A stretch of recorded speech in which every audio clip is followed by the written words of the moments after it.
Hello friends, welcome to the new video lecture of Engineers academy.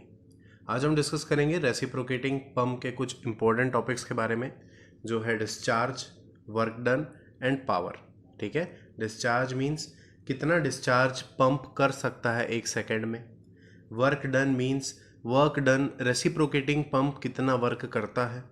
Power means उसको कितना power चाहिए pump को drive करने के लिए। ठीक है, ये तीन चीज़ निकालने की कोशिश करेंगे ना। इसका प्रिंसिपल, वर्किंग और कंस्ट्रक्शन हम ऑलरेडी डिस्कस कर चुके हैं हमारे पिछले वीडियो में। अगर आपने वो नहीं देखा है तो ऊपर आई बटन पे क्लिक करके उसे देख सकते हैं, या आपको डिस्क्रिप्शन में भी लिंक मिल जाएगा। ठीक है, पहले मैं आपको प्रोसेस बता दे रहा हूँ कि किस प्रोसेस से हम मूव करने वाले हैं ये तीनों चीज़ को डिराइव करने के लिए। ओके ना, सबसे पहले आप डिस्चार्ज निकालेंगे। अब डिस्चार्ज कैसे निकलेगा? डिस्चार्ज होता है वॉल्यूम फ्लोइंग पर सेकेंड, सिंपल सा। ओके, अब हम ये देखेंगे पहले कि एक क्रैंक के रेवोल्यूशन में कितना लिक्विड बाहर जा रहा है। एक रेवोल्यूशन में कितना लिक्विड बाहर गया, और उसको मल्टीप्लाई कर देंगे कि एक सेकेंड में कितने रेवोल्यूशन हो रहे हैं। ठीक है, सिर्फ समझने के लिए मैं आपको एग्जांपल दे रहा हूं कि फॉर एग्जांपल एक रेवोल्यूशन में ये सिलेंडर पिस्टन अरेंजमेंट जो है वो 10 मीटर क्यूब वाटर या लिक्विड बाहर निकाल सकता है, डिलीवर कर सकता है एक रेवोल्यूशन में। और अगर एक सेकेंड में 10 रेवोल्यूशन हो रहे हैं तो टोटल एक सेकेंड में 100 मीटर क्यूब पानी बाहर जा सकता है, लिक्विड बाहर जा सकता है। ओके, आई होप आपको समझ आ रहा होगा। तो पहले तो हमें ये निकालना है कि एक रेवोल्यूशन में कितना लिक्विड बाहर जा सकता है और एक सेकेंड में कितने रेवोल्यूशन हो रहे हैं। इन दोनों को मल्टीप्लाई करेंगे तो हमें क्या मिल जाएगा? डिस्चार्ज मिल जाएगा। तो डिस्चार्ज निकालने के बाद हमारा दूसरा काम है वेट निकालना। वेट निकालना कि जितना लिक्विड बाहर जा रहा है, जितना लिक्विड डिलीवर हो रहा है, उसका वेट कितना है। अब वेट एक तरीके का फोर्स हो जाएगा। जब आपके पास फोर्स आ गया तो आप वर्क डन निकाल सकते हैं, that is force into displacement. तो फोर्स तो यही आ जाएगा, और डिस्प्लेसमेंट मींस पानी पहले संप पे है, लिक्विड पहले संप लेवल पर था, लेकिन वो डिलीवर होने के बाद इस लेवल पर चला गया। तो कितना डिस्प्लेसमेंट हो गया? That is HS section head plus deliver head. Okay, तो टोटल डिस्प्लेसमेंट कितना हो गया? डिस्प्लेसमेंट आ जाएगा HS प्लस HD। तो आपको फोर्स भी मिल गया, डिस्प्लेसमेंट भी मिल गया, इन दोनों को मल्टीप्लाई करेंगे तो आपको मिल जाएगा वर्क डन। अब पावर, पावर क्या होता है? Power is what? Work done पर सेकेंड। ये क्या होता है? पावर होता है। ठीक है, ये पूरा प्रोसेस रहने वाला है जिससे हम ये तीनों चीजों को डिराइव करने वाले हैं। तो स्टार्ट करते हैं पहले डिस्चार्ज से। तो कुछ भी डेरिवेशन करने से पहले हमें कुछ डायमेंशंस लेने होंगे। फॉर एग्जांपल D जो है वो डायमीटर ऑफ सिलेंडर है। एरिया A जो है वो एरिया ऑफ क्रॉस सेक्शन है सिलेंडर का। अब अगर डायमीटर D हो गया है तो एरिया कितना हो जाएगा? π/4d²। ठीक है, रेडियस के टर्म्स में होता है πr², और डायमीटर में कर रहे हैं तो रेडियस हो जाएगा d/2। तो फाइनली एरिया मिलेगा आपको π/4d²। ठीक है, इस क्रैंक का जो रेडियस है इसको हम r मान लेते हैं। Small r is the radius of crank, radius of crank. ठीक है ना, जैसे ये एक रेवोल्यूशन कंप्लीट करता है तो ये जो पिस्टन है ये यहां से यहां जाता है और उसके बाद यहां से यहां आ जाता है। 2 स्ट्रोक कंप्लीट होते हैं। यहां से यहां मूव करना एक स्ट्रोक है, यहां से यहां मूव करना दूसरा स्ट्रोक है। तो हमें निकालना है length of 1 stroke, that is length of stroke, जिसको हम L से डिनोट करते हैं। और इसकी वैल्यू क्या आएगी? जब क्रैंक इस पोजीशन से इस पोजीशन पर जाता है, मींस एक डायामीटर का डिस्प्लेसमेंट होता है, दैट इज 2r का डिस्प्लेसमेंट होता है, तब एक स्ट्रोक मूव होता है। ठीक है, सो लेंथ ऑफ स्ट्रोक क्या हो जाएगा? डायामीटर, और you can say 2 into radius. और ये रेडियस कौन सा आएगा? रेडियस ऑफ क्रैंक आएगा, क्योंकि जब ये क्रैंक इस पोजीशन से इस पोजीशन 180 डिग्री मूव करता है तो ये पिस्टन जो है ये एक्सट्रीम लेफ्ट एंड से एक्सट्रीम राइट एंड की तरफ मूव करता है, और यही होता है 1 stroke. Okay, so length of stroke कितना आ जाएगा? 2 इंटू रेडियस ऑफ क्रैंक। ठीक है ना, एक आएगा RPM। RPM मीन्स रेवोल्यूशंस पर मिनट, जिसको हम स्पीड भी बोलेंगे। ठीक है, कि ये क्रैंक किस स्पीड से घूम रहा है, दैट इज N, रेवोल्यूशंस पर मिनट। उसके बाद HS जो आएगा that is suction head, and HD जो आएगा वो आपका डिलीवरी हेड होगा। ठीक है, ये कुछ डायमेंशंस हमें कंसिडर करने पड़ेंगे। अब सबसे पहले हम ये निकाल रहे हैं कि एक रेवोल्यूशन में वो कितना वॉल्यूम डिलीवर कर सकता है। ठीक है, so you can say discharge in one revolution, discharge in one revolution कितना होगा? जब एक रेवोल्यूशन होगा तो वो जितना सिलेंडर का वॉल्यूम होगा उतना ही वॉल्यूम डिलीवर कर पाएगा, क्योंकि जैसे ही वो इस पोजीशन से इस पोजीशन पर आता है तो वॉल्यूम ऑफ वाटर जो यहाँ पे फिल हुआ वही जब यहाँ से यहाँ आएगा तो वो डिलीवर होगा ऊपर।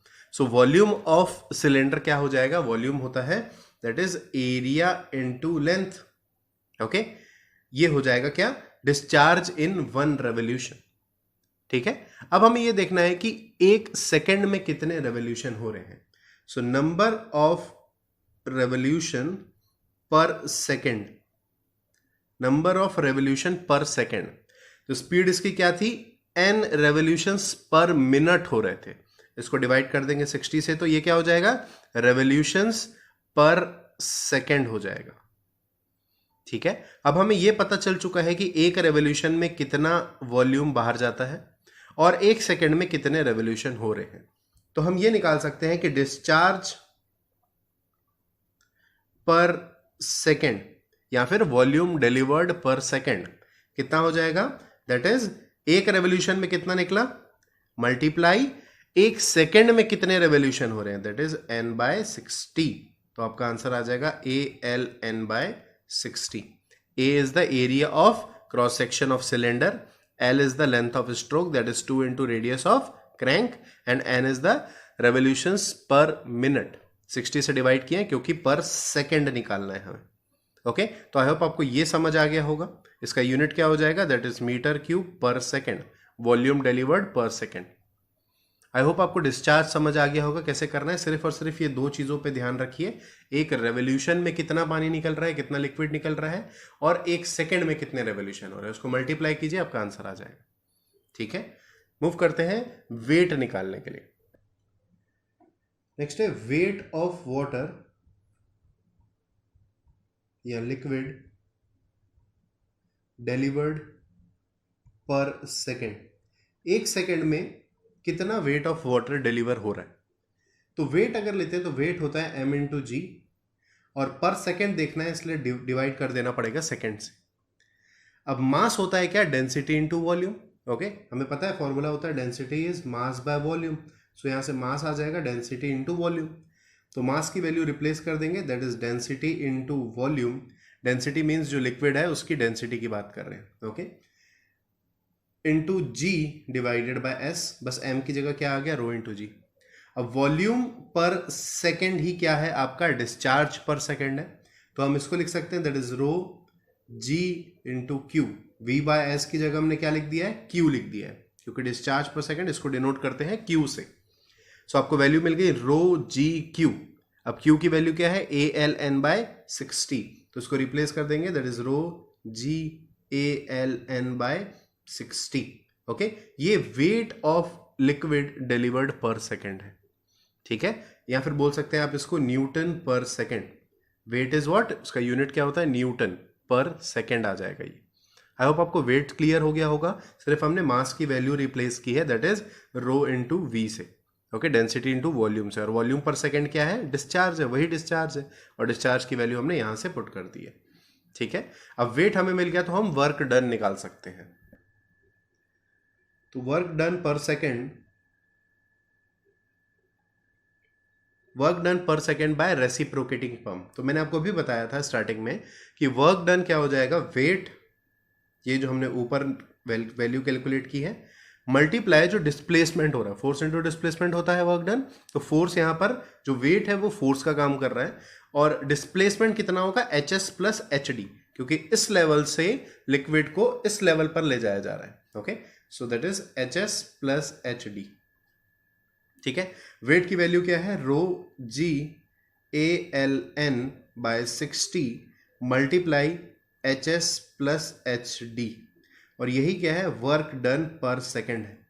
ओके, आई होप आपको समझ आ रहा होगा, क्लियर हो रहा है। ये है वर्क डन पर सेकेंड। नाउ वर्क डन पर सेकेंड की यूनिट, वर्क डन क्या होता है? जूल, और पर सेकेंड। और जूल पर सेकेंड को हम वॉट भी बोलते हैं, और what is what? Unit of power.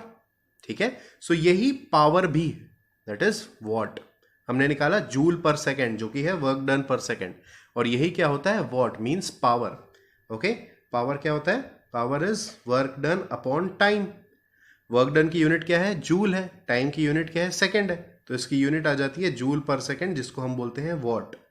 लेकिन इसी को अगर किलो वॉट में कन्वर्ट करना है तो किलो वॉट में कन्वर्ट करने के लिए हमें कुछ नहीं करना है, बस 1000 से डिवाइड कर देना है। वॉट को किलो वॉट में कैसे कन्वर्ट करेंगे? 1 watt is equal to 1/1000 kilowatt. ठीक है, तो बस इस वैल्यू को, पावर अगर हमें निकालना है तो हम लिख सकते हैं that is rho GALN divided by 60 into 1000 multiply HS plus HD। ये आ जाएगा किलो वॉट में। अगर आप यही लिखते हैं तो ये है वॉट में। ओके, आई होप आपको यूनिट वाला भी चीज पार्ट क्लियर हो रहा होगा। ठीक है ना, ये हो गया आज का पूरा derivation, that is discharge, weight, work done, power. Okay, यही आज डिराइव करना था हमें ना। नेक्स्ट वीडियो में हम आपको बताएंगे, एक टॉपिक है इसमें, slip of reciprocating pump and negative slip of reciprocating pump. Okay, जो थ्योरेटिकल क्वेश्चंस के लिए, शॉर्ट आंसर्स के लिए बहुत ही ज्यादा जरूरी टॉपिक है। तो मिलते हैं नेक्स्ट वीडियो में नेक्स्ट टॉपिक के साथ। Thank you.